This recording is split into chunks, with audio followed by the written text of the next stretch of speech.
On ne naît pas tueur en série, on le devient. Un constat que fait le réalisateur Stéphane Bourgoin avec 3 des plus grands serial killers que l'Amérique ait jamais enfantés entre les années 70 et 90. En effet, la plupart de ces monstres glaçants d'inhumanité ont tous subi pendant leur enfance soit des violences physiques, soit des sévices psychologiques ou sexuels. À travers leur parcours macabre et un entretien à huis clos avec chacun d'eux, le film que vous allez voir révèle un profil commun à tous les tueurs en série. Froid, calculateur, méthodique, sans compassion. Tout de suite dans Infrarouge, voici les portraits de Ed Kemper, Rod Ferrell et Gérard Schaeffer, 3 prédateurs qu'il valait mieux ne jamais croiser.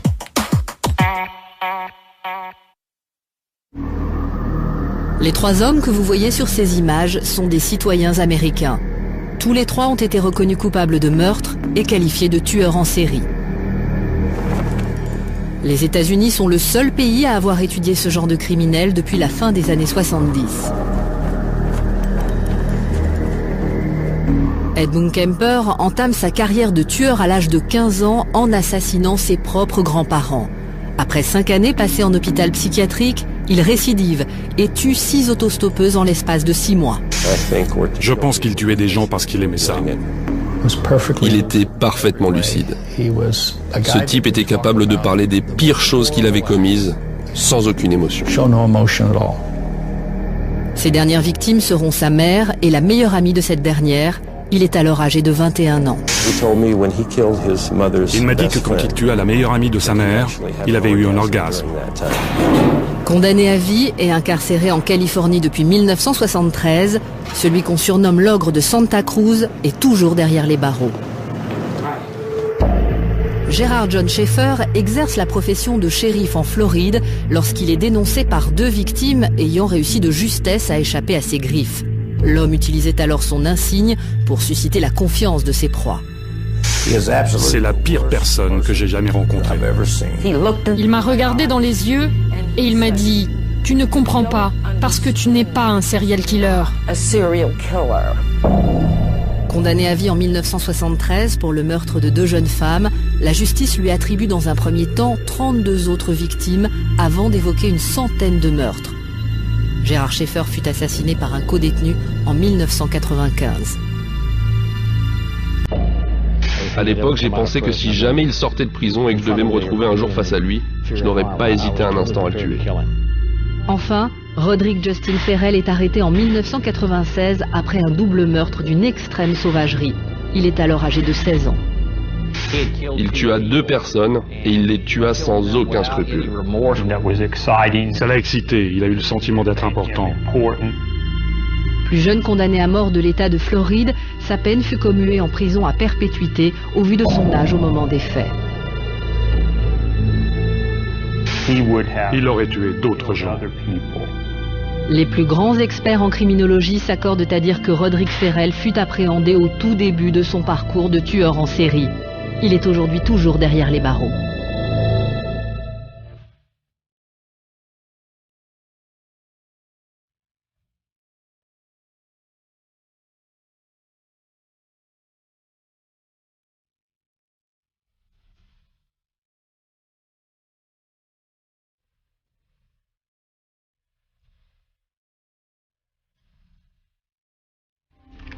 Est considéré comme tueur en série, un meurtrier qui a commis au moins 3 meurtres dans un intervalle de temps allant de quelques jours à plusieurs années.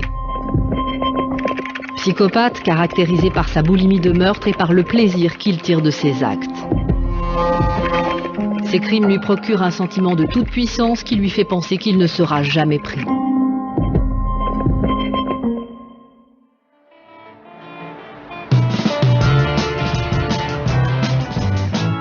Au début des années 70, la Californie, plus encore que le reste des États-Unis, vit sa grande période de révolution des mœurs et de libération sexuelle. Nous sommes en pleine époque du Flower Power et les jeunes femmes en particulier s'émancipent.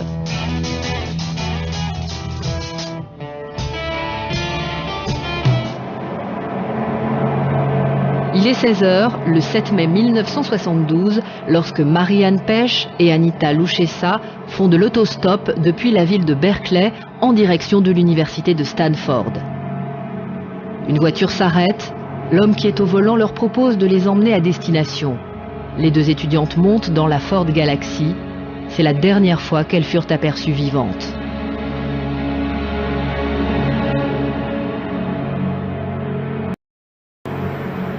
Le 14 septembre de la même année, c'est au tour de la jeune Aiko Koo, 15 ans, de disparaître dans les mêmes conditions alors qu'elle se rend en stop à son cours de danse à San Francisco. Près de 4 mois plus tard, le 8 janvier 1973, Cynthia Schall disparaît sur la route de l'université de Santa Cruz. Près d'un mois plus tard, le 5 février, sur cette même route, c'est au tour de Rosalind Thorpe et Alice Liu de disparaître. En l'espace de 5 mois, Edmund Kemper, l'ogre de Santa Cruz, a frappé 6 fois. Stéphane Bourgoin est l'un des plus grands spécialistes mondiaux des tueurs en série. En 30 ans de carrière, il s'est entretenu avec une 60aine de tueurs à travers le monde. Nous sommes le 8 novembre 1991 lorsqu'il rencontre Edmund Kemper dans la salle d'interview de la prison californienne de Vacaville. L'homme qui se présente devant Stéphane Bourgoin est un colosse de 2,15 m et 130 kg. Il est alors âgé de 43 ans et purge ses 8 condamnations pour meurtre depuis maintenant 18 ans. Lorsque je rencontre pour la première fois Ed Kemper, c'est évidemment sa masse physique qui est impressionnante. Et lorsque je suis confronté aussi, même assis à sa masse physique, j'ai presque l'impression qu'il est debout face à moi alors que nous sommes tous les deux assis et séparés par une petite table qui doit faire à peu près 50 cm de distance. Et c'est vrai que c'est extrêmement impressionnant. Les crimes ont d'abord eu lieu de mai à septembre. Du dimanche 7 mai au jeudi 14 septembre. Et puis ils ont repris à partir de janvier. Et puis en février. Et ça s'est accéléré. C'est monté en flèche. C'était pas cyclique, mais c'est arrivé de plus en plus souvent. Les 2 premières étudiantes que j'ai tuées sur Ashby Avenue, elles mesuraient moins d'1,60 m. Elles étaient plutôt petites. L'une avait les cheveux bruns, l'autre était blonde. Quand j'ai tué la première fille, j'étais sous le choc. J'étais terrorisé, rien n'allait. J'ai tout fait de travers. Je me suis comporté comme un idiot. Après avoir mis le corps dans le coffre, j'avais les mains pleines de sang et je me suis dit « Oh mon Dieu, je l'ai fait, je peux pas le croire, merde. Maintenant, je dois tuer l'autre. » Notre homme se livre facilement. Il n'a aucune difficulté à exprimer les horreurs qu'il a commises et qui malheureusement ne furent pas les premières.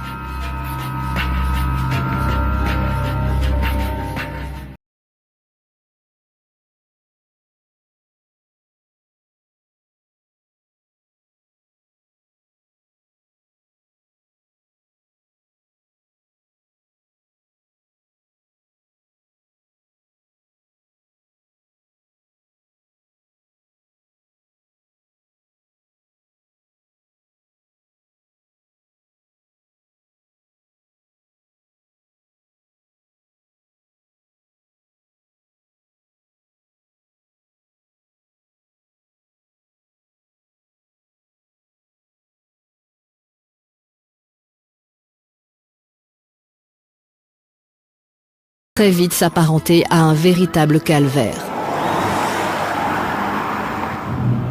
Clarnell, sa mère, impressionnante par sa taille et rude avec son entourage, reporte alors sur l'unique présence masculine du foyer toute la haine qu'elle voue à son ex-mari. Les sœurs d'Edmund, qui le maltraitent elles aussi, auront leur chambre. Ed, lui, devra se contenter d'un lit de fortune dans la cave. Ma mère et mes sœurs montaient dormir à l'étage, où j'allais moi aussi avant. Mais moi je devais descendre à la cave.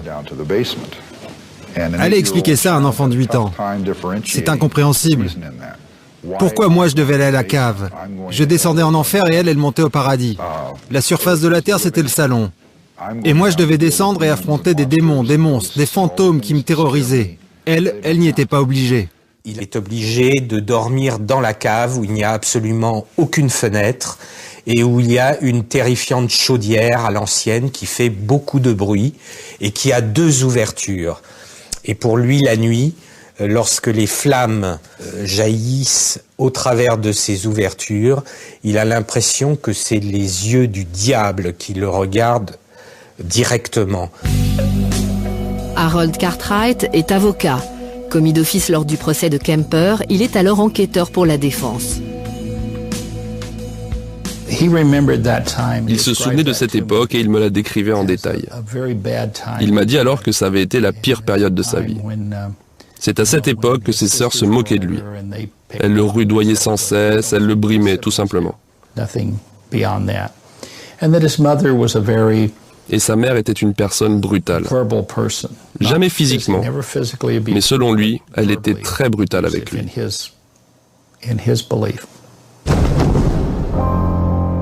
La mère du jeune Edmund l'humilie sans cesse. C'est aussi à cette époque qu'il développe ses premiers fantasmes morbides et qu'il les met peu à peu en application. À cette époque-là, rappelons qu'il est extrêmement jeune, il n'a que 5-7 ans. Il va commencer à commettre des actes de cruauté envers des animaux domestiques du voisinage. Des chiens et des chats disparaissent et on se rend compte, puisque sa mère découvre les corps momifiés de ces animaux dans le placard de la chambre de Ed Kemper. Les chiens et les chats sont décapités, les pattes sont coupées. C'est aussi à cette époque qu'intervient un épisode dans l'enfance de Kemper que les spécialistes seront en mesure d'analyser des années plus tard. J'avais un pistolet de policier. Il était tout en métal, un calibre 5,5. Je l'avais eu à New York. J'étais allé là-bas un été avec mes cousins. Et quand je suis revenu, ça a rendu ma sœur jalouse. C'était ma sœur aînée. Elle détestait ce pistolet. J'avais ce jouet, pas elle. Elle aurait aimé l'avoir à ma place.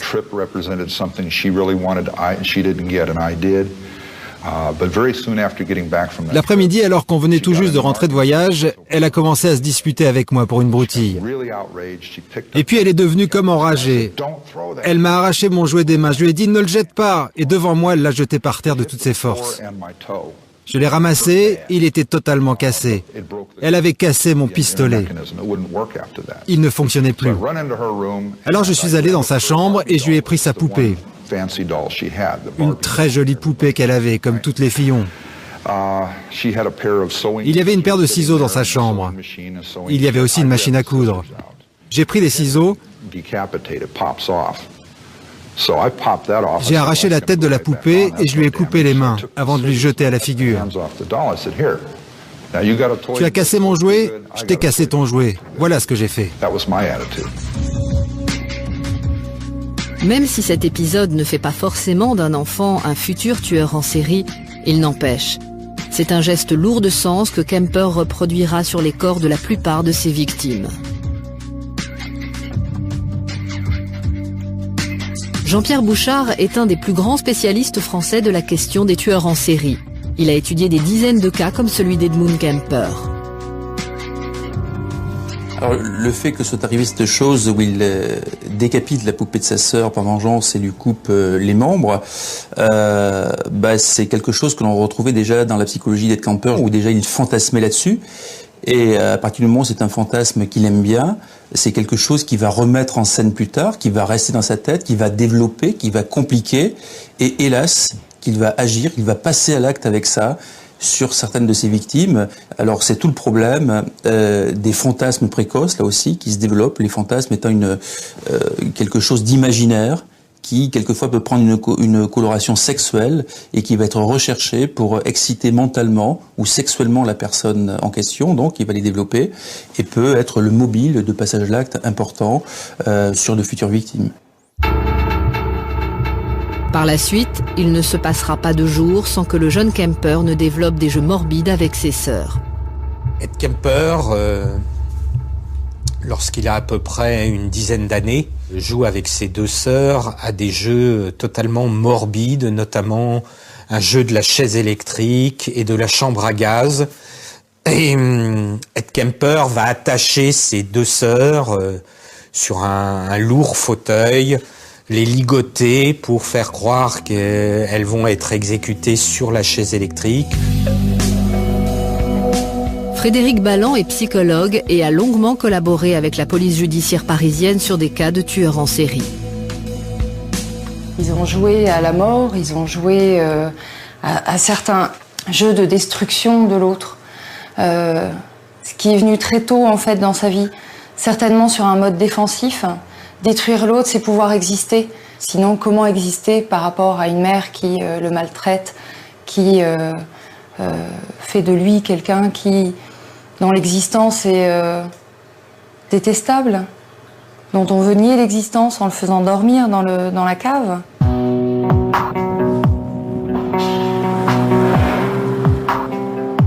Les mois et les années passent à Helena, et dans la maison familiale, le petit Edmund rêve à ce père absent dont les souvenirs trop lointains le hantent. De son côté, et malgré son aversion pour les hommes, Clarnell, sa mère, se remarie, et le tout nouveau beau-père d'Edmund l'emmène régulièrement pêcher près du barrage qui surplombe le lac d'Helena.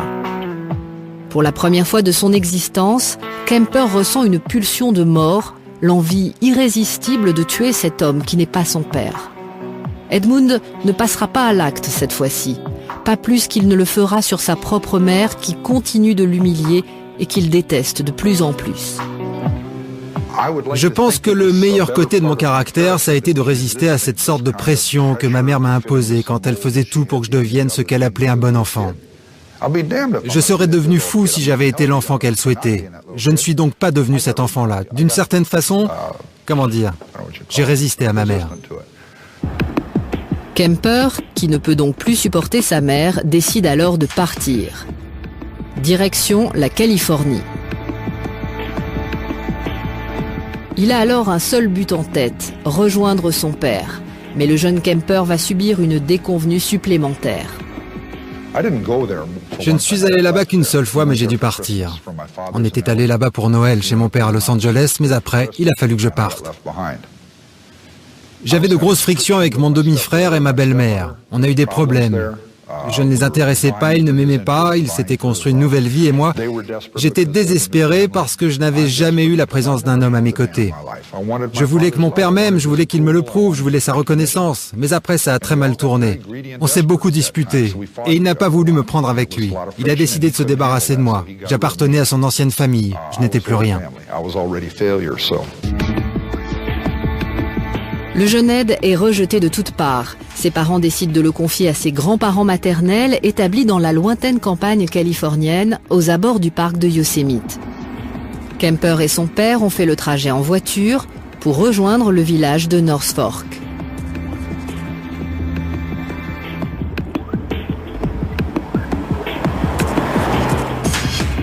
C'est dans cette maison qu'Edmund Kemper va être hébergé quelques mois et c'est ici qu'il va commettre pour la première fois l'irréparable. À l'époque des faits, Richard Verbrugge est inspecteur de police spécialisé dans les affaires criminelles. Il sera l'un de ceux qui, des années plus tard, arrêteront Kemper. Sa grand-mère était une femme très très dure. Elle le rendait furieux parce qu'elle faisait des choses qu'il aurait voulu faire. En revanche, il estimait que ce qu'elle lui donnait à faire, c'était des occupations de bonne femme.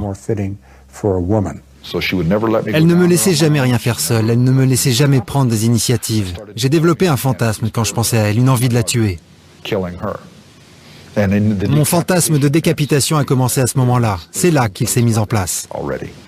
Un jour, il tua sa grand-mère. Et quand son grand-père fut de retour, il savait que cela allait mal tourner. Du coup, il tua son grand-père. Après avoir tué ses grands-parents, Ed Kemper appelle alors sa mère pour la prévenir de ce qu'il vient de faire. Étant encore mineur, il n'a pas 15 ans, Kemper n'ira pas en prison. Il est interné à l'hôpital psychiatrique d'Atascadero en Californie le 6 décembre 1964. Il va y rester un peu plus de 5 ans. À l'époque, ni les médecins, ni les autorités ne détectent la marque d'un tueur qui récidivera un jour ou l'autre. À cette époque-là, les tueurs en série n'étaient pas connus. On avait très peu étudié ce genre de phénomène. On ne savait pas comment il fonctionnait exactement. C'était les débuts. Ça ne veut pas dire qu'il n'y avait pas de tueurs en série auparavant. Ça veut dire juste qu'on ne les avait pas étudiés, qu'on ne les avait pas forcément interpellés. La personnalité de Kemper sera évaluée et les psychiatres se tromperont de diagnostic, le déclarant schizophrène paranoïde. S'il a été diagnostiqué comme schizophrène paranoïde, ça veut tout simplement dire qu'il aurait été psychotique, il aurait été délirant, il aurait été halluciné, ce qui n'est pas le cas d'Ed Kemper. Il est absolument pas délirant, il est absolument pas psychotique, il n'est pas halluciné, il n'est pas schizophrène paranoïde. Donc c'est une erreur de diagnostic très importante, étonnante même, tellement elle est énorme. Et Ed Kemper, on le voit bien, n'est pas quelqu'un qui délire, au contraire c'est quelqu'un de très organisé, d'intelligent, mais qui a des mobiles très particuliers qui ont pris racine dans son passé familial, lui aussi très particulier. Le psychopathe a un goût prononcé pour les conduites antisociales sans éprouver de culpabilité.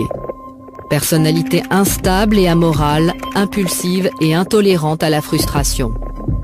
Le psychopathe n'éprouve aucune empathie pour les autres.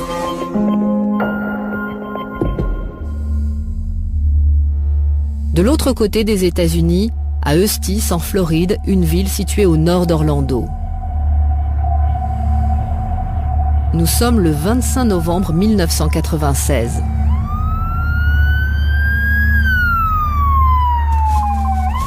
Il est 23h45 quand, alerté par un appel téléphonique, cet homme se rend sur les lieux d'un double homicide perpétré dans une maison située à quelques kilomètres de la ville. Jeff Taylor était à l'époque shérif adjoint.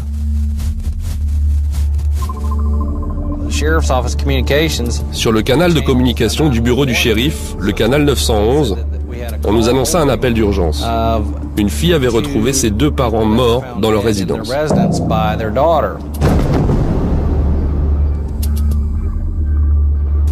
Lorsqu'il pénètre dans la maison, Jeff Taylor découvre les cadavres de Richard Wendorf, 49 ans, et de son épouse, Ruth, 53 ans. Il constate que les deux victimes ont été massacrées avec une extrême violence. Leurs visages sont défigurés. 3 jours plus tard, le 28 novembre, le jour de Thanksgiving, un jeune homme de 16 ans, Roderick Justin Ferrell, est arrêté à Bâton Rouge, en Louisiane. Il est interrogé le lendemain par la police. Voici le sergent Lango du bureau du shérif de Lake County en Floride. Et moi je suis chargé de l'enquête de police. Votre nom complet est Roderick Justin Ferrell? C'est ça. Le jeune Roderick Ferrell raconte alors avec une nonchalance déconcertante le double meurtre qu'il vient de commettre 3 jours plus tôt. J'étais avec mon pied de biche dans les mains. S'il venait vers moi, j'étais prêt à frapper de toutes mes forces. Bon, voilà ce qui s'est passé. Il s'est retourné, il a commencé à se relever du sofa, mais je l'ai vu et après, je n'ai plus arrêté de frapper. Il continuait de respirer, et je frappais, et je prenais un plaisir fou à le frapper. Il était assis ou allongé à ce moment-là? Non, il est retombé, il avait perdu connaissance. Il est retombé dans le divan? Oui, parce que quand il a commencé à se retourner, j'ai frappé. Là, j'ai frappé en pleine figure, sur la tempe. Et j'ai frappé jusqu'à ce qu'il refroidisse. Jusqu'à ce que cet enfoiré crève. J'ai frappé jusqu'à ce qu'il meure. Et là... Avez-vous fait autre chose avec le pied de biche? Je l'ai planté une dernière fois dans le thorax parce qu'il ne s'arrêtait toujours pas de respirer. Son cœur battait toujours? J'ai planté le pied de biche comme ça. Pour le tuer définitivement.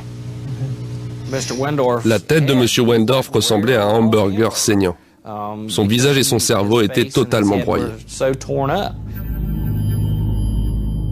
Richard Wendorf est allongé dans un canapé du salon lorsque Ferrell lui assène 40 coups de pied de biche au visage.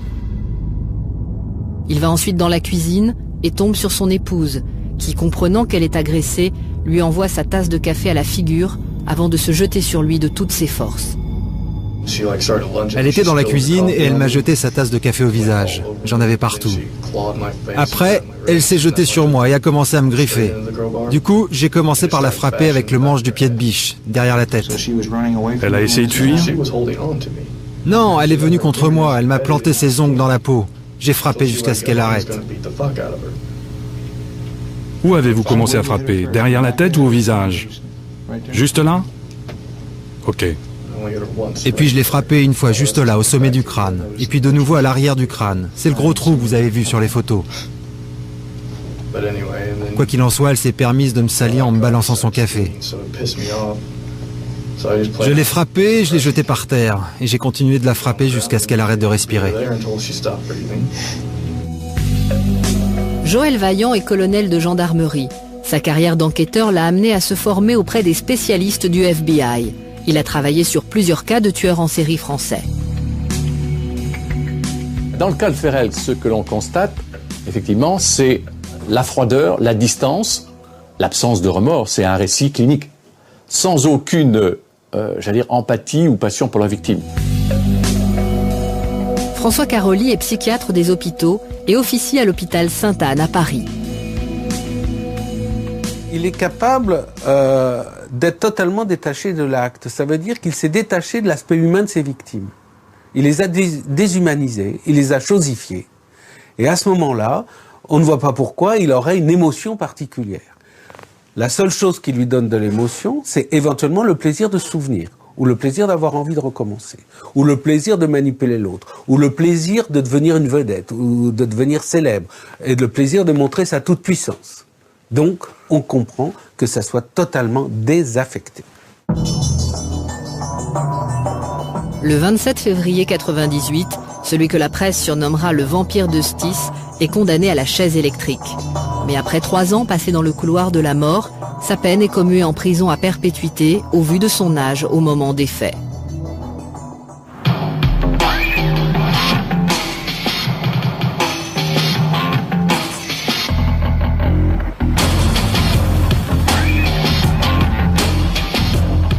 Roderick Ferrel est enfermé à la prison de Stark lorsque Stéphane Bourgoin le rencontre le 7 mars 2008. Depuis qu'il est en prison, c'est la première fois que Ferrel accepte de parler à un spécialiste des tueurs en série. Il se tient sur ses gardes. Lorsque je rencontre Rod Ferrel dans la prison de Stark, la première chose qui me frappe, c'est qu'il entre dans la pièce furtivement. Il se glisse comme ça, comme si il était une ombre. Il ne me regarde même pas dans les yeux, il ne regarde personne dans les yeux. Et pendant tout l'entretien, il est comme figé. Vous avez quelqu'un qui est fixe, je dirais, qui ne bouge pas. On voit tout de suite qu'il est dans la maîtrise de son corps, ça veut dire de sa pensée, donc de ses actes, de ce qu'il va vous dire. Il veut rester maître.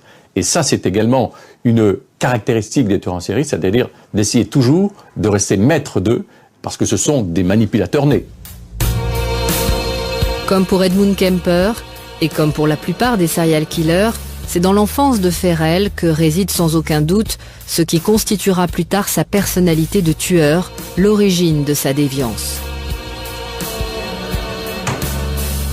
Sa mère, Sondra Gibson, a 17 ans lorsqu'il vient au monde. Elle est immature et instable. Son père, lui, disparaît dans la nature 3 semaines après sa naissance. Son père Rick est parti quand il avait 3 semaines. On s'est séparés à ce moment-là. Il a eu très peu de contact avec Rick par la suite. Il est venu le voir 2 ou 3 fois. Et c'est tout. 2 ou 3 fois Pendant toute sa vie. Le jeune Rod est donc élevé par des grands-parents à la fois très religieux et eux-mêmes totalement déviants. Vos grands-parents étaient très stricts, très religieux. Oui, très. Ils étaient pentecôtistes. Et vous avez parlé aussi de messes noires qui se sont passées.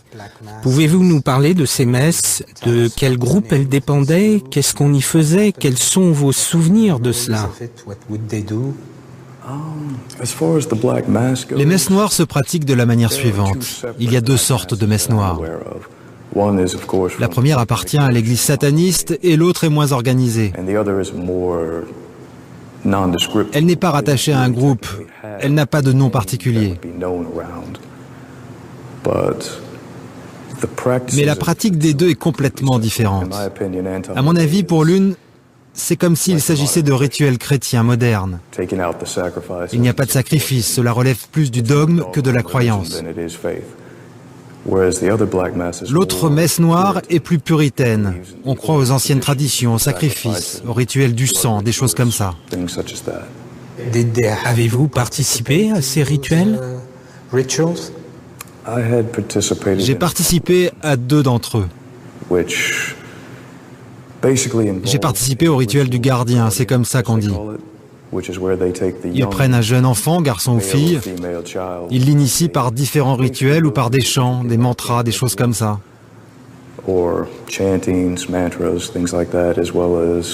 Parfois par des sacrifices de sang qui représentent la conception, le sang de Dieu, etc. Ils les élèvent comme ça et créent chez eux une identité avec le groupe. Et ils deviennent les gardiens du groupe. Et j'ai participé à 2 de ces rituels. Quel âge aviez-vous à l'époque? Je devais avoir environ 6 ans. Candace Hawthorne est avocate. Elle fut commise d'office pour défendre Ferrell lors de son procès. Il y avait bien un culte au Kentucky, culte auquel Rod a été initié. On a enquêté à l'époque du procès. Oui, il y a bien eu des sacrifices d'animaux, des sacrifices auxquels Rod a participé. En marge de ces rituels occultes auxquels il est initié, le jeune Ferrell va dans le même temps être littéralement confronté à l'horreur. Il est violé à 2 reprises par un des membres de la secte. C'est sans doute à cause du drame et de l'émotion que j'ai vécu autour de tout cela, mais je ne me souviens plus très bien de cette histoire. J'étais âgé de 5 ou 6 ans quand c'est arrivé. Nous sommes allés à la pêche, je crois. Je ne suis pas sûr. Et si je me souviens bien, c'est l'ami de mon grand-père qui m'a violé. Mais je le répète, j'ai vraiment du mal à me souvenir aujourd'hui de tout cela. Au procès, ce n'est pas un ami, mais bien le nom de son propre grand-père qui est mentionné. Quoi qu'il en soit, ce drame viendra s'ajouter aux antécédents déjà lourds du jeune Ferrell. Dans le cas de Ferrell, il est évident que le fait d'avoir vu et participé à des messes noires, d'avoir été violé, d'avoir eu cette famille pour le moins très particulière, très irrationnelle, croyant à des choses qui pour nous sont tout à fait aberrantes et morbides évidemment, va avoir une influence sur lui. Et le viol, évidemment, c'est toujours quelque chose qui est très très marquant, et notamment à cet âge-là, parce que c'est la perte de confiance dans le monde adulte, c'est aussi un risque de traumatisme important et un goût de vengeance.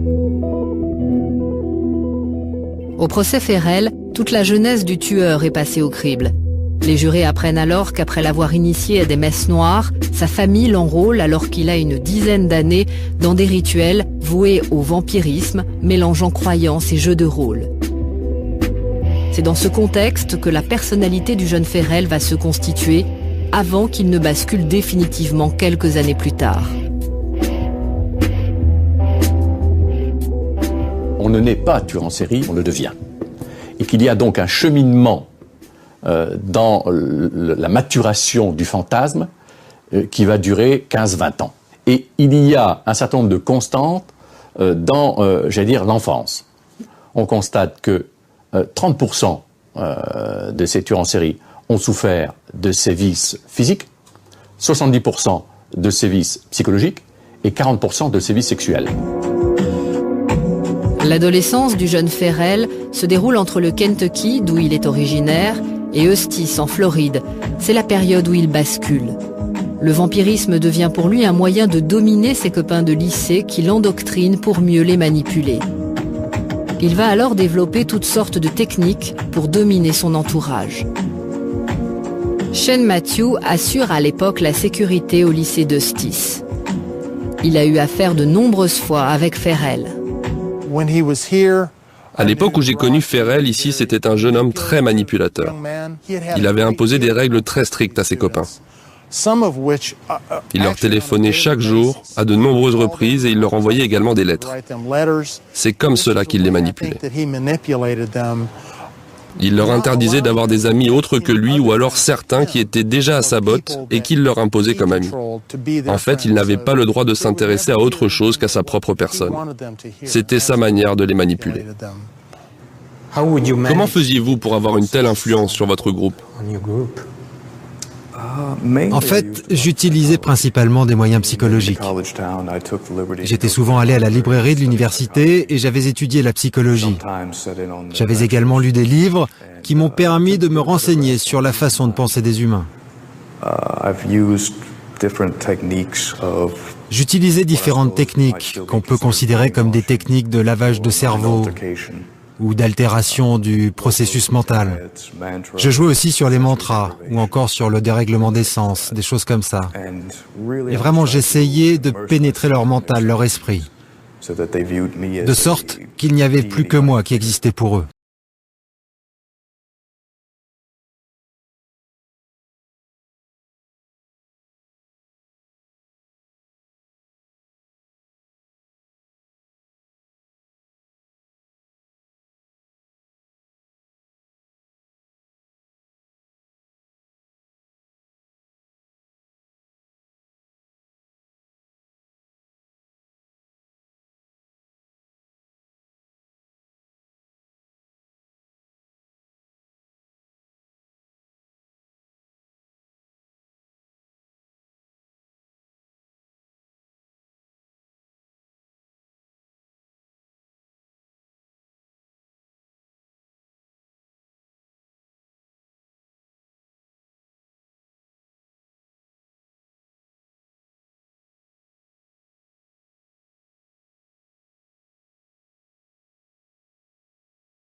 Je n'ai vraiment aucun souvenir d'avoir eu une quelconque envie de tuer qui que ce soit à ce moment-là.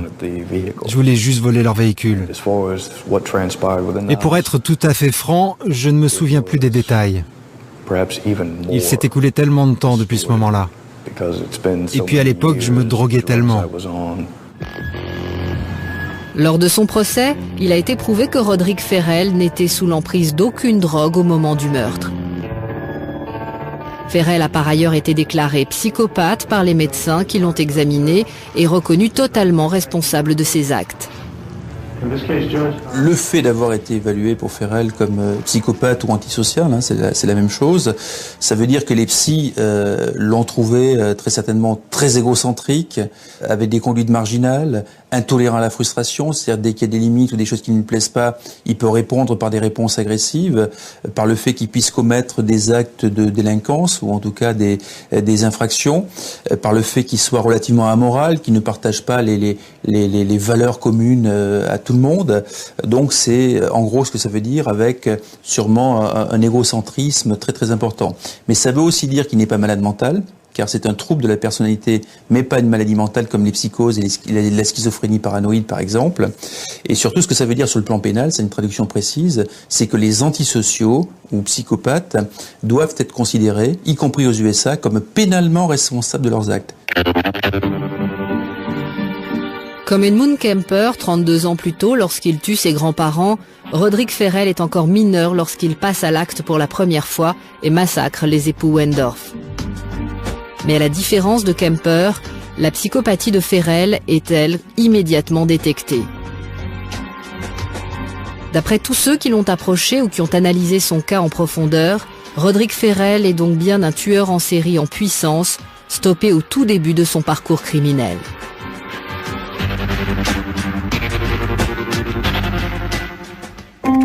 Le mode opératoire désigne tout ce que va faire un tueur en série pour réaliser son crime. La signature désigne les éléments repérables de la psychologie du tueur laissés sur la scène de crime.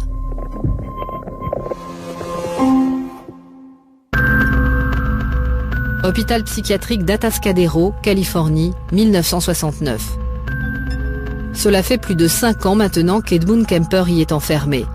Celui qui a assassiné ses grands-parents à l'âge de 15 ans est maintenant âgé de 21 ans.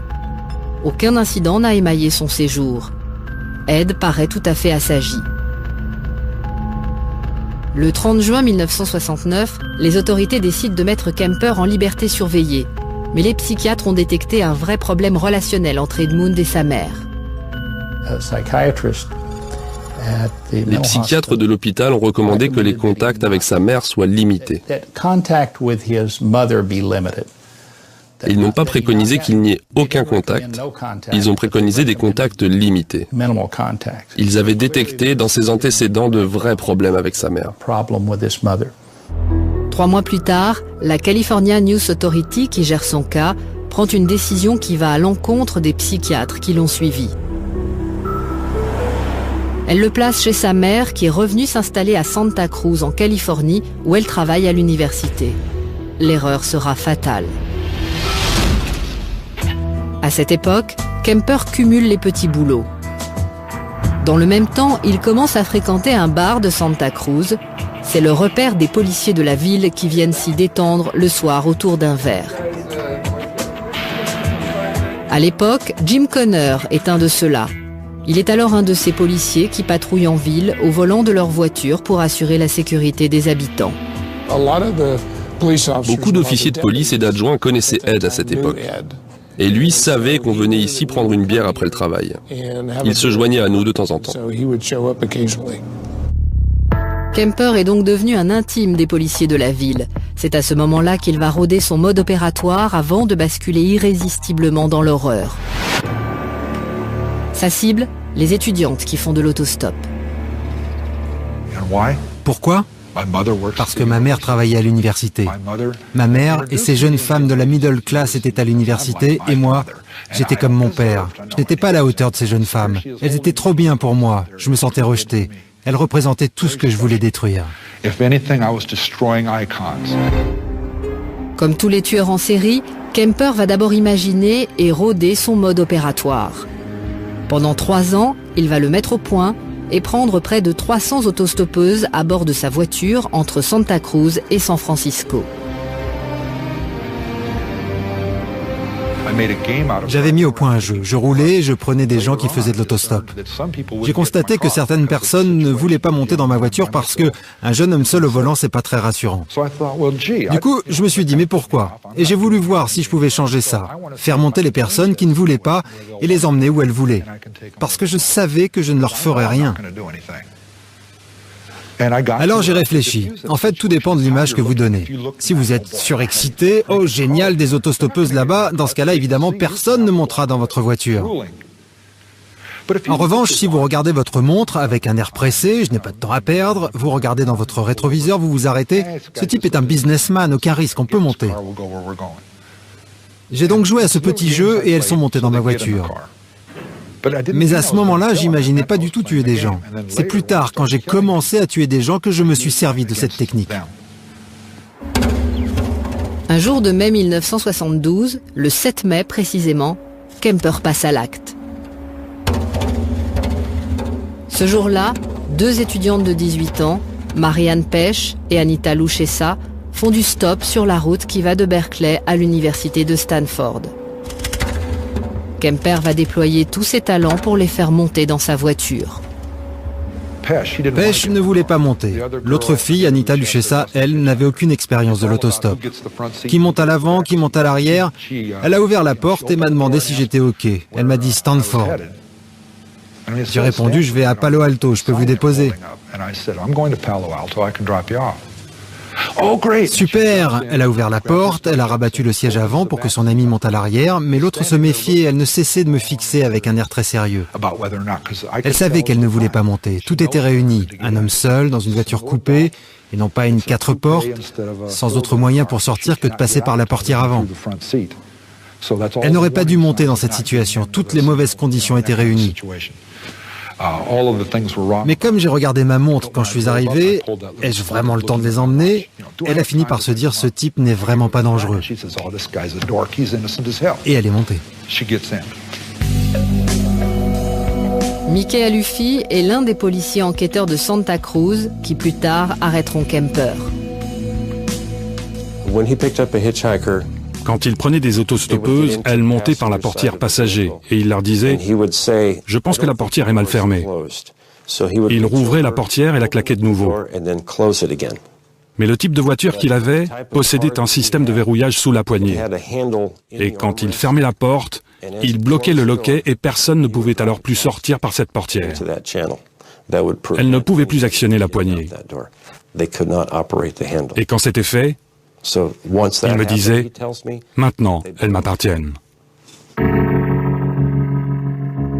Kemper tuera les 2 étudiantes à coups de couteau avant de les décapiter et de se débarrasser des corps qu'il enterre dans les collines qui surplombent Santa Cruz, non sans avoir violé les corps auparavant.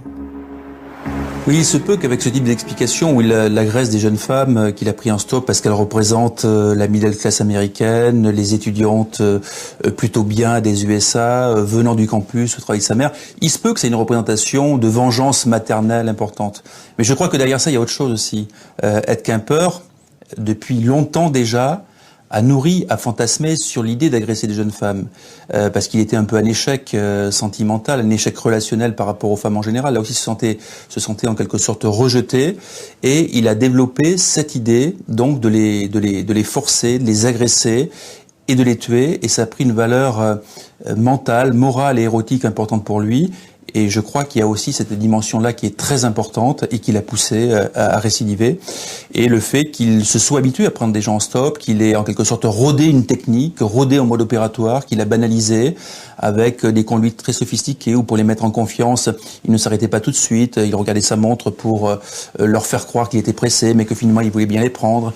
Et donc, tout ça montre que derrière, il y a aussi cette dimension de recherche de victimes, d'appât et de recherche de comportements sexuels extrêmes et sadiques, en plus de l'élément de vengeance par rapport à sa mère.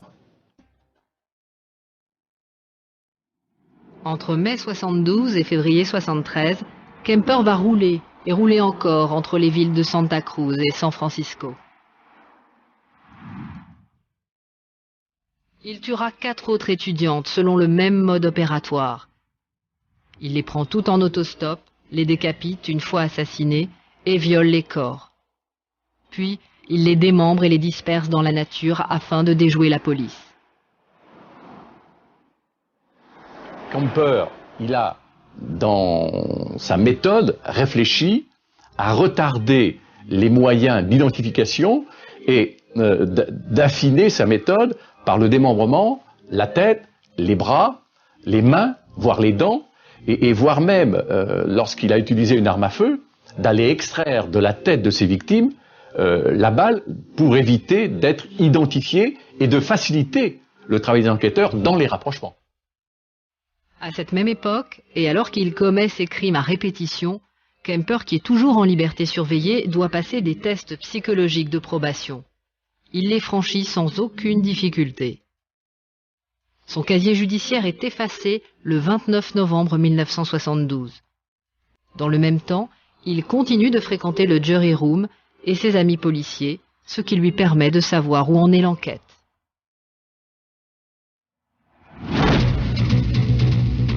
En l'espace de 6 mois, Kemper a tué 6 autostoppeuses. Son mode opératoire est très bien rodé et rien ne semble pouvoir désormais l'arrêter. Pourtant, un mois plus tard, il met un terme à cette série de meurtres, décidant d'épargner les 2 nouvelles jeunes filles qu'il prend à bord de sa voiture. À la fin, quand j'ai pris ces 2 autostoppeuses, elles ressemblaient aux 2 premières, Marianne Pêche et Anita Luchessa, qui travaillaient à l'époque au Mills College. Et voilà ces 2 nouvelles filles de plus qui montent dans ma voiture. Nous avons remonté la 14e et nous sommes arrivés à la hauteur d'un grand échangeur routier avec la 580. Elles voulaient passer sous l'autoroute, faire demi-tour et reprendre l'autoroute dans cette direction-là. Et en prenant cette direction, je savais ce qui était arrivé quelques mois plus tôt sur la route de Pamela. J'avais tué Anita Luchessa et Marianne Pêche. Le Mills College est dans cette direction en centre-ville. Elles n'étaient pas d'accord. Elles voulaient aller dans cette direction-là. Je me suis dit, ne prends pas cette direction, et je ne peux pas leur dire pourquoi. Vous ne devriez pas prendre ce chemin. Le Mills College est par là. Non, nous savons que c'est par là que nous voulons aller. À ce moment-là, en approchant de l'embranchement, je leur dis non, nous devons nous mettre à droite, prendre l'autoroute et la direction du centre-ville. Et vous voulez prendre à gauche et vous approcher ainsi de votre propre mort. Parce que même si je prenais une autre route que celle de Pamela, au-dessus de la 580, même si je faisais demi-tour pour reprendre l'autoroute, il y avait un endroit là-bas, un cul-de-sac, une rue très calme qu'on pouvait rejoindre très vite, et là, elles étaient mortes. Il était urgent de ne pas y aller. Et si j'avais pris ce chemin, cela ne m'aurait pas encouragé à arrêter.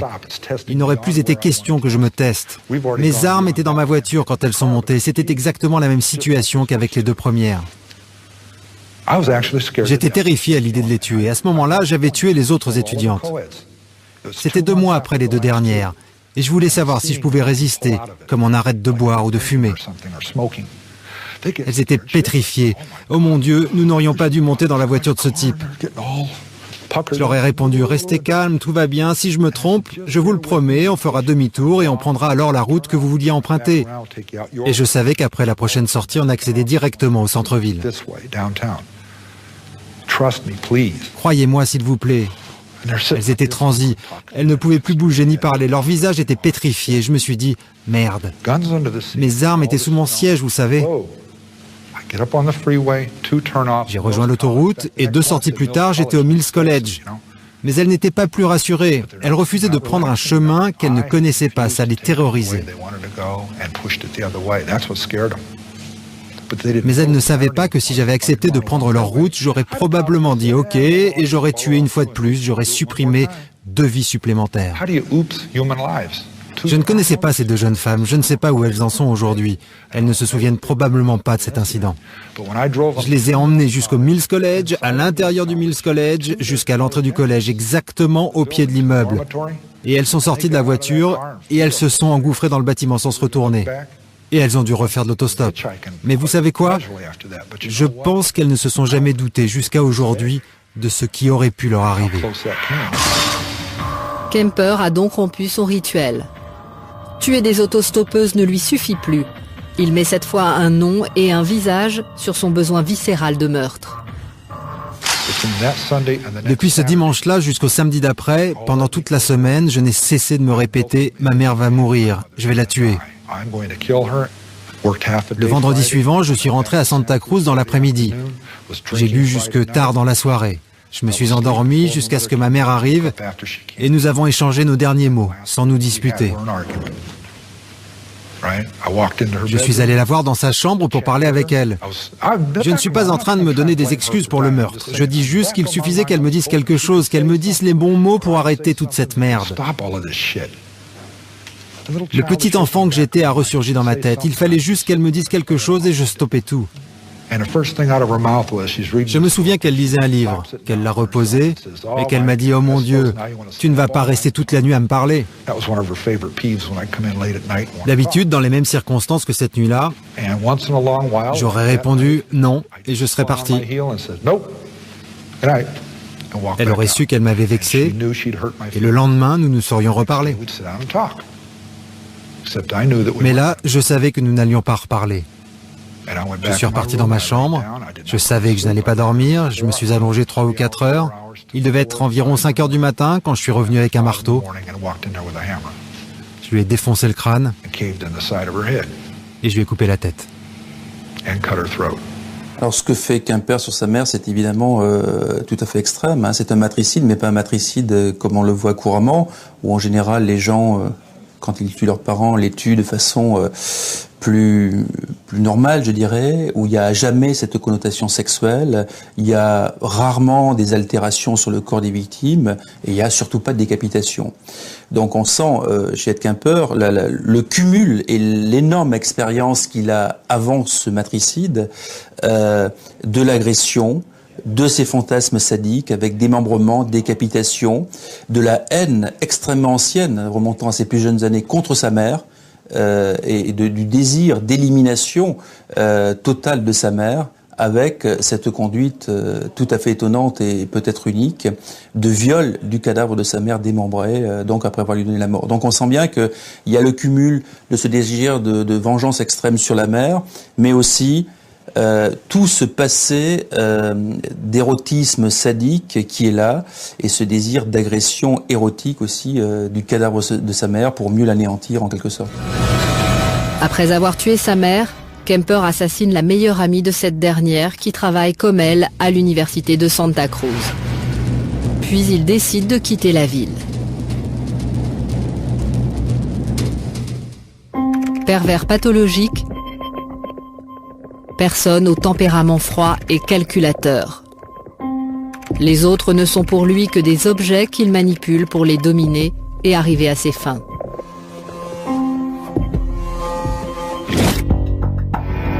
Cet homme pour moi est l'incarnation du mal. Il vous regardait droit dans les yeux et vous saviez qu'il voulait vous tuer. Quand il souriait, on pouvait voir la mort sur son visage. C'était un tel mélange, une telle mixture de tous les types de déviance. Il était cruel et inhumain. C'était un personnage froid et calculateur. Dès l'instant où je me suis trouvé face à Gérard Schaeffer, qui est d'apparence charmante, souriante, qui se prétend totalement innocent, victime de manipulation, j'ai eu l'impression véritablement d'une aura maléfique et d'une chair de poule immédiate face à Gérard Schaeffer. Mon dos était complètement bloqué et j'ai eu l'impression littéralement d'un viol psychique. De quoi vous accuse-t-on ? On m'accuse d'avoir tué 34 femmes. Mais personne n'a été capable de retrouver les 34 noms. Ni la justice, ni personne. C'est une accusation fausse. Vous avez été reconnu coupable de quoi ? J'ai été reconnu coupable d'en avoir tué 2, à Fort Pierce. Alors que personne ne m'a jamais vu sur les lieux du crime. Aucun lien n'a été établi entre moi et les victimes, sauf la mère de l'une des 2 qui a témoigné. Stéphane Bourgoin dit qu'il a ressenti quelqu'un de maléfique parce que justement, face à lui, on n'existe pas. L'autre n'existe pas. L'autre est nié dans son individualité, dans son humanité. On a là un cas de perversion comme on en voit quand même assez rarement, Dieu merci. Gérard Schaeffer est condamné à la prison à vie en 1973 pour le meurtre de 2 jeunes femmes. Par la suite, la police lui attribuera au total 34 victimes, mais elle estime qu'il pourrait en avoir tué entre 80 et 110.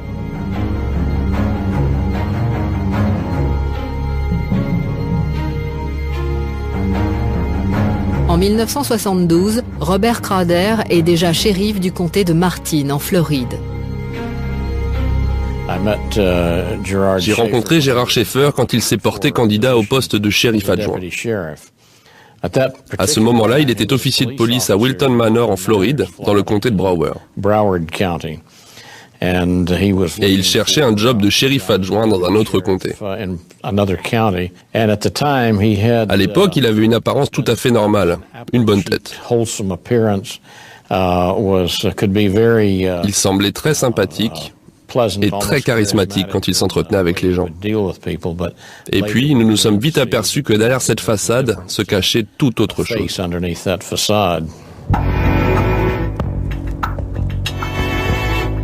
Schaeffer emménage alors dans cette maison située à quelques kilomètres du bureau du shérif.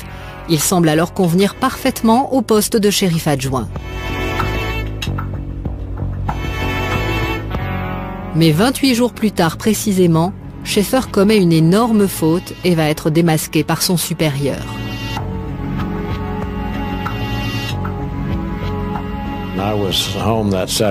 J'étais chez moi un samedi matin. Le téléphone sonne, ma femme m'appelle et je prends le téléphone, c'était Schaeffer. Et il me dit, vous allez vraiment être fou de rage contre moi, j'ai vraiment fait quelque chose de stupide, quelque chose de pas bien. Je lui ai alors dit, dites-moi ce qui s'est passé. Il me dit, hier, alors que j'étais en train de travailler, il y avait 2 filles, 2 gamines en train de faire de l'autostop. Et je me suis arrêté pour parler avec elles et j'ai essayé de les mettre en garde contre les dangers de l'autostop, pour des filles, de tout ce qui pouvait leur arriver. Et elles se sont mises à rire et ne m'ont pas pris au sérieux. Du coup, je me suis arrangé pour les revoir aujourd'hui. et j'ai voulu leur faire très peur, pour leur montrer, pour les convaincre que ce qu'elles faisaient était dangereux. Elles n'auraient plus rigolé et il ne risquait plus de leur arriver quoi que ce soit après ce que j'allais leur faire. Et il m'a dit qu'il les avait emmenés dans les bois, qu'il les avait attachés et les avait maltraités. Et pour les terroriser, il leur a ri au nez et leur a dit qu'il s'absentait un moment avant de revenir les finir. Mais quand il est revenu, elles s'étaient enfuies. Elles avaient réussi à se détacher. Les deux jeunes filles en question s'appellent Pamela Sue Wells et Nancy Ellen Trotter. Elles savent alors qu'elles ont échappé de justesse à un tueur pervers. Après avoir arrêté Schaeffer, Robert Crowder veut comprendre ce qui s'est passé. Il leur donne alors une reconstitution avec les deux jeunes filles.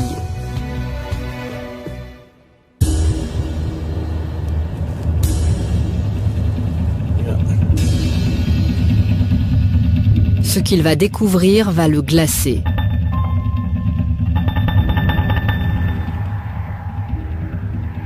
Emmenés dans les sous-bois à la sortie de la ville, Schaeffer décide d'abord de bâillonner les deux jeunes filles avant de leur entraver les membres, de leur passer une corde au cou et enfin de les attacher à un arbre.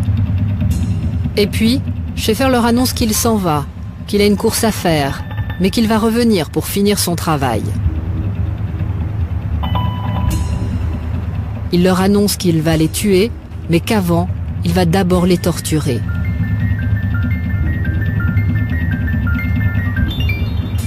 Mais en son absence, les deux jeunes filles vont réussir à se libérer et à fuir.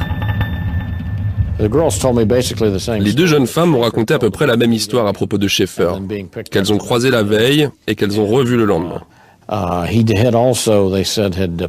Et puis elles m'ont dit qu'il leur avait fait toucher ses testicules et puis d'autres endroits du corps. Je ne me souviens plus de tout ce qu'elles m'ont décrit. Elles ont commencé à être terrorisées quand il les a ligotées et quand il les a suspendues. Schaeffer est donc arrêté par son supérieur. Survient alors un nouvel élément qui va le démasquer définitivement.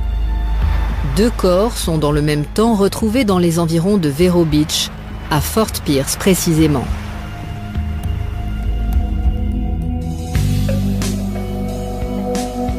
Robert Stone est procureur au procès de Schaeffer qui s'ouvre en octobre 1973.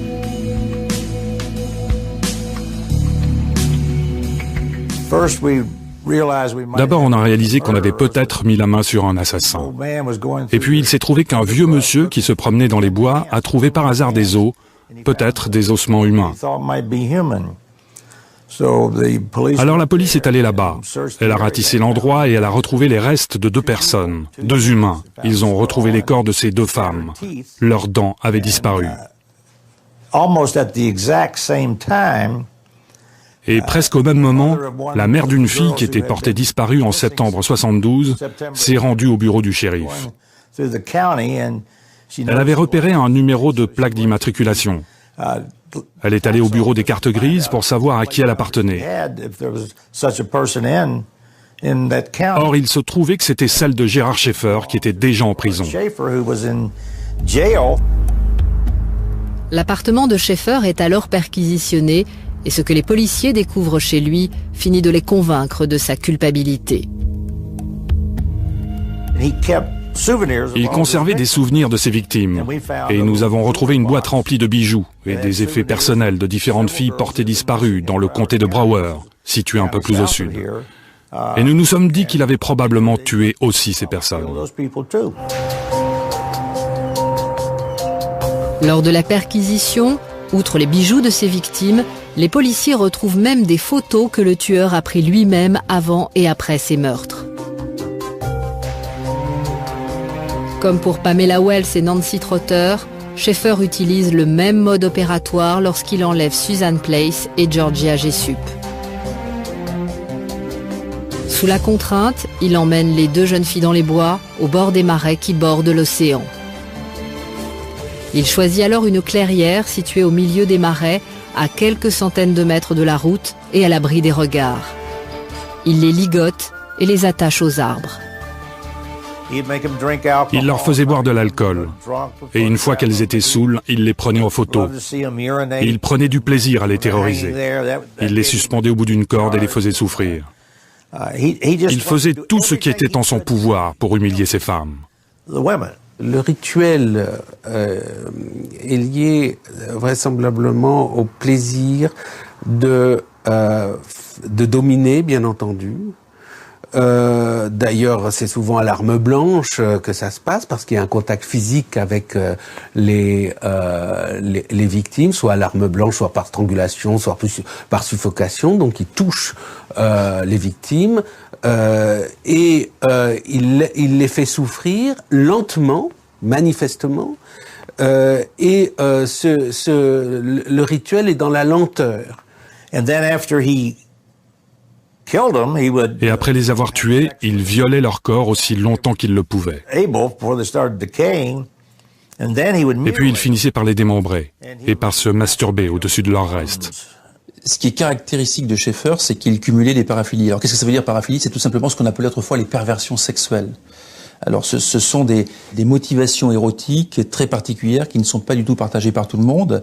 En l'occurrence pour Schaeffer, c'était son goût immodéré et très érotique du plaisir qu'il prenait à sadiser ses victimes. Et à les sadiser par le bondage, les attachements, les liens qu'on a retrouvés dans ses dessins, comme dans ses passages à l'acte et sur ses scènes de crime. Mais c'est aussi le fait qu'il érotisait tout ce qui tournait autour des matières fécales, la coprophilie, tout ce qui tournait autour de l'urine et des émissions urinaires, donc l'urophilie. Il faisait boire ses victimes pour les voir uriner, pour les photographier, donc c'est tout à fait caractéristique. Il a retiré évidemment un plaisir sexuel et surtout ce grand sadisme qui là aussi est une paraphilie extrêmement grave et extrêmement dangereuse. Donc Schaeffer cumulait tout ça avec une façade sociale protectrice et ça n'a fait quelqu'un d'extrêmement dangereux. Lors de son procès, Schaeffer échappe à la peine de mort qui est à l'époque suspendue en Floride. Il est alors condamné à la prison à perpétuité. Plus tard, alors qu'il est toujours derrière les barreaux, la justice fera officiellement le lien avec 32 autres meurtres commis dans la région grâce aux preuves retrouvées chez lui.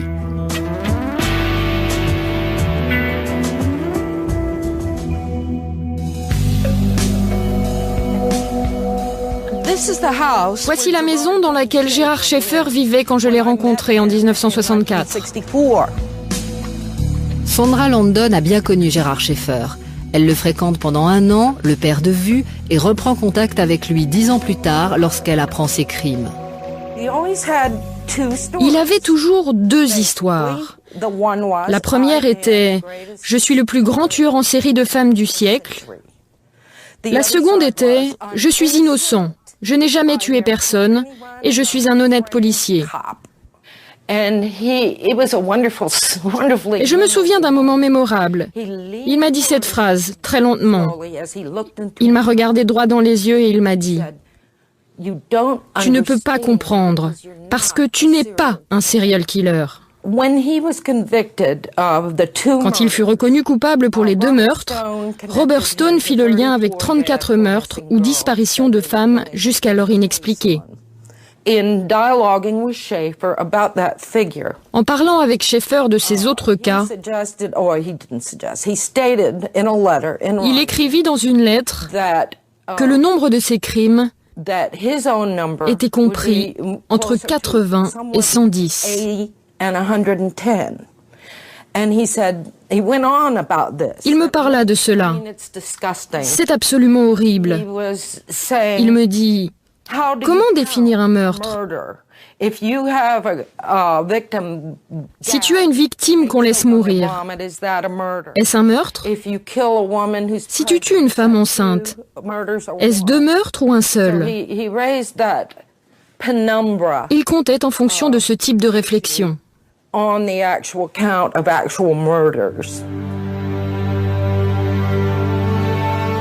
Alors qu'il est en cellule, Gérard Schaeffer pousse le vice jusqu'à publier des nouvelles sous le titre de Killer Fiction, nouvelles dans lesquelles il met en scène, sous l'alibi du roman, ses propres crimes. La police s'en servira là aussi pour faire le lien avec d'autres meurtres non élucidés.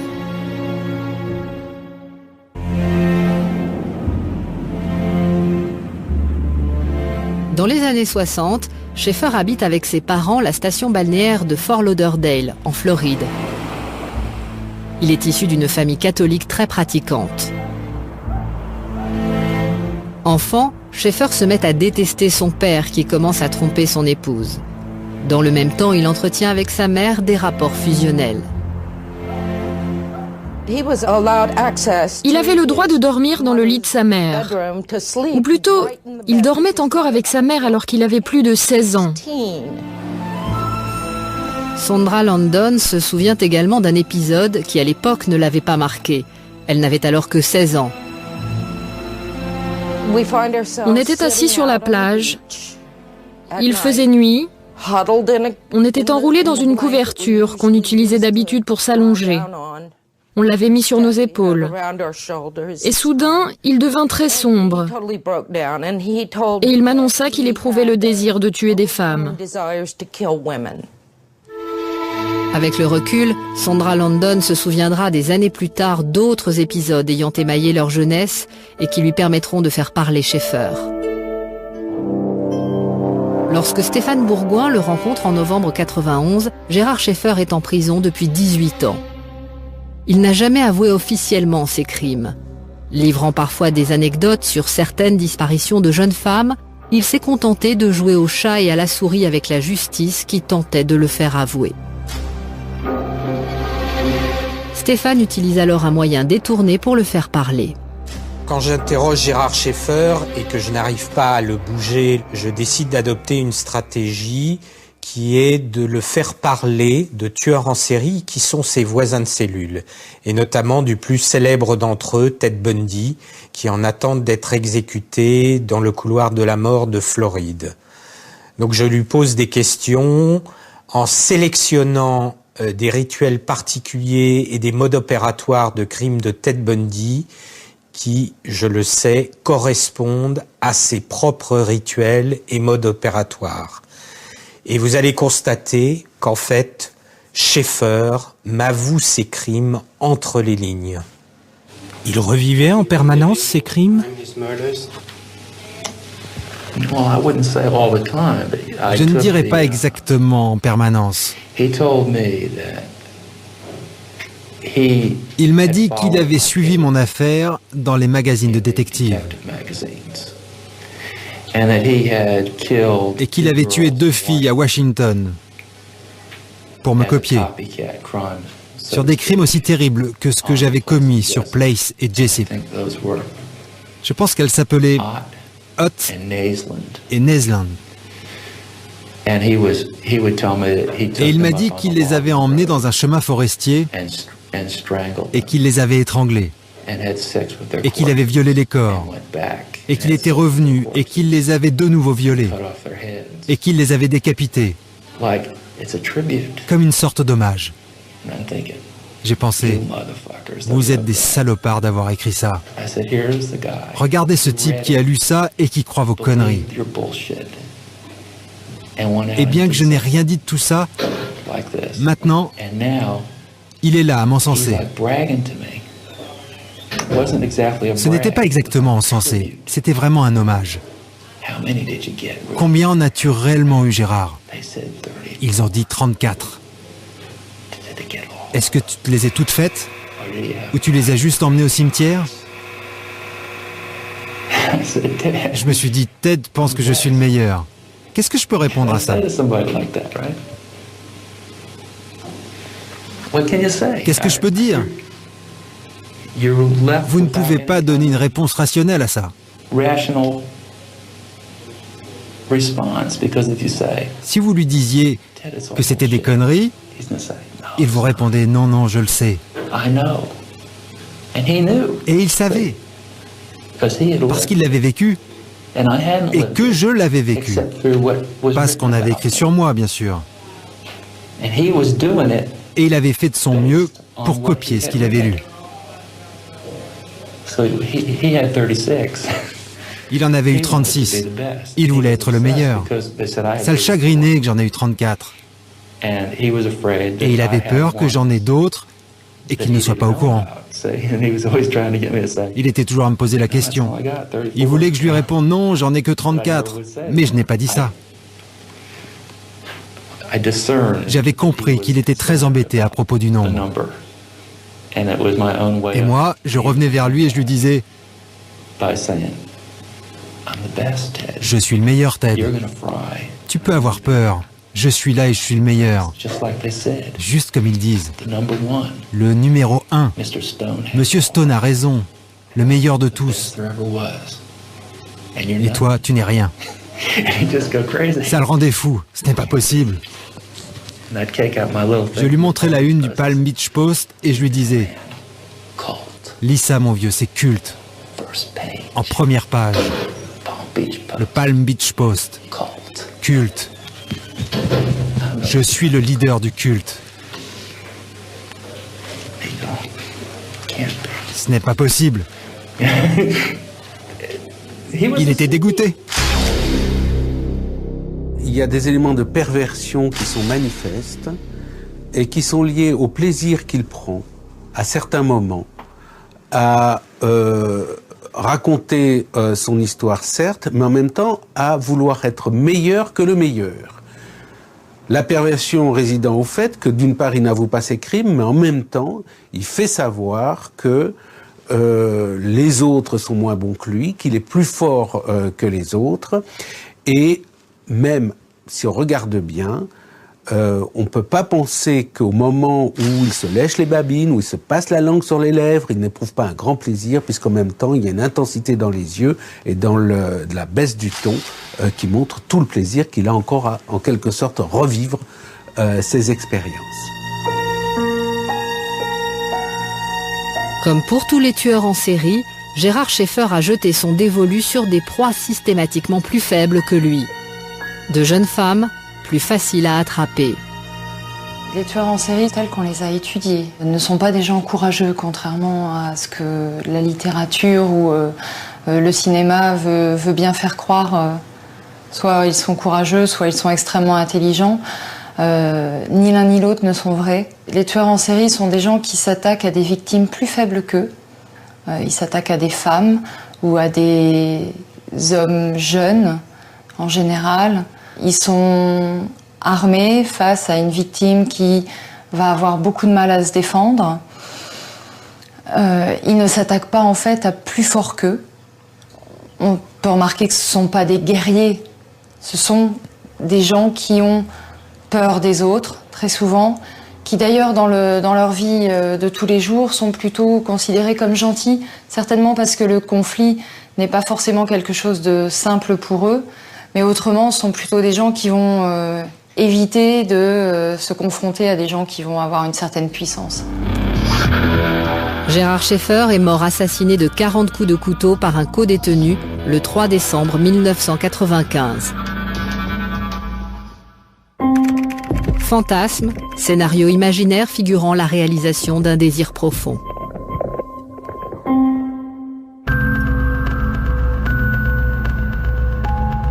Retour en Californie le week-end de Pâques 1973, où Edmund Kemper vient d'assassiner sauvagement sa mère et la meilleure amie de cette dernière.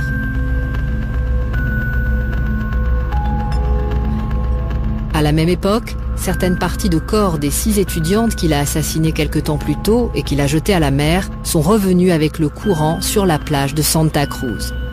La police est sur les dents. Kemper, qui se sent alors cerné, prend peur et décide de s'enfuir. Il quitte la Californie et roule jour et nuit avalant des pilules pour lutter contre le sommeil.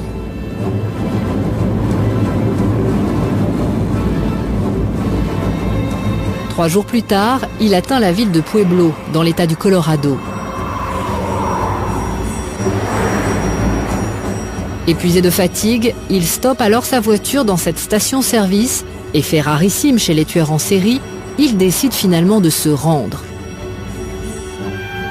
Il tente alors de joindre par téléphone l'une de ses connaissances de la police de Santa Cruz pour lui avouer ses crimes. Je lui ai demandé de me dire ce qu'il avait fait. Il m'a répondu qu'il avait tué sa mère et son ami. Alors, j'ai fait durer la conversation avec lui pour essayer de le localiser. Dans le même temps, j'ai contacté un collègue de travail, Mickey Alufi. J'ai reçu l'appel vers 5 heures du matin. Il m'a dit que M. Kemper avait décidé de se rendre et qu'il appelait d'une cabine située à Pueblo, dans le Colorado. Il avait tué sa mère et une autre femme, plus tous les homicides sur lesquels on enquêtait. Mickey Alufi décide alors de se rendre à Aptos, dans la banlieue de Santa Cruz, chez la mère de Kemper. On a cherché dans la maison et on a trouvé les corps dans la salle de bain de sa mère. Et puis on est sorti et on a procédé au relevé des empreintes sur la scène de crime. Alertés immédiatement par Jim Conner, une fois Kemper localisé dans la ville, les policiers de Pueblo procèdent à son arrestation.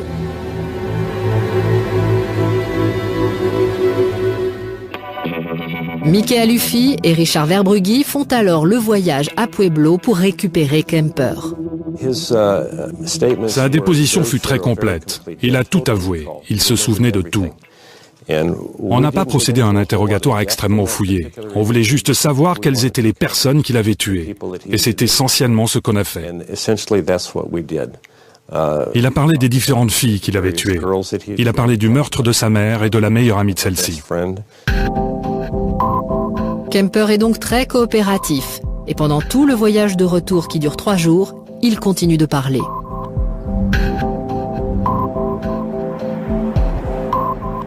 De retour à Santa Cruz, il accepte même de montrer aux enquêteurs où il a caché les corps de ses victimes. Kemper sera également très coopératif lors de son procès qui s'ouvre le 25 octobre 1973, se montrant prolifique, même sur les pires détails, sans que sa voix ne trahisse la moindre émotion.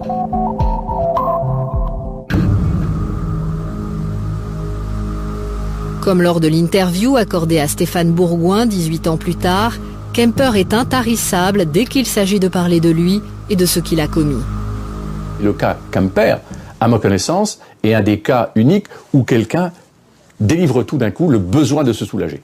L'esprit de détail que certains tueurs en série peuvent avoir, c'est pour moi une sorte, je m'excuse du terme, d'équivalent masturbatoire, où ils sont là à se faire plaisir à eux-mêmes, à circuler en boucle, et en plus, bon, ce sont des sujets qui deviennent célèbres, enfin qui sont dans une véritable apparence, et je pense que face à l'autre, ils ont la jouissance de les rendre mal à l'aise, de les importuner, de leur montrer que eux ont un plaisir, et ils jouissent comme un exhibitionnisme du malaise qu'ils repèrent dans le regard de l'autre, qu'ils dominent à ce moment-là. Edmund Emil Kemper coopéra avec la police sur ces crimes. Il est l'un des tout premiers cas de tueurs récidivistes à avoir été étudié par le FBI pour mettre au point les techniques de profilage permettant de traquer ce genre de criminels aux États-Unis. Mais après 35 ans passés derrière les barreaux, une question demeure, valable pour tous les autres cas de tueurs en série. Ed Kemper serait-il encore susceptible de tuer? Quand quelqu'un a fait le genre de choses qu'Ed Kemper a fait sur des personnes innocentes, il ne les connaissait pas, il ne les avait jamais rencontrées, elles étaient comme des étrangères qui sont passées dans sa vie. Vous ne devez jamais laisser une personne comme ça sortir de prison. Parce que vous ne pouvez absolument pas prendre le risque que ce qui s'est produit une fois puisse recommencer. Donc, non, je ne veux pas revoir Kemper dans la société, et pourtant, je l'ai défendu. Sur la période 1900-2000, 298 cas de tueurs en série, les 298 cas libérés ont récidivé. Un jour, il ira devant la commission de probation et il dira « Oui, je pense que je suis prêt pour la liberté conditionnelle. Je prie juste pour que personne ne lui accorde. »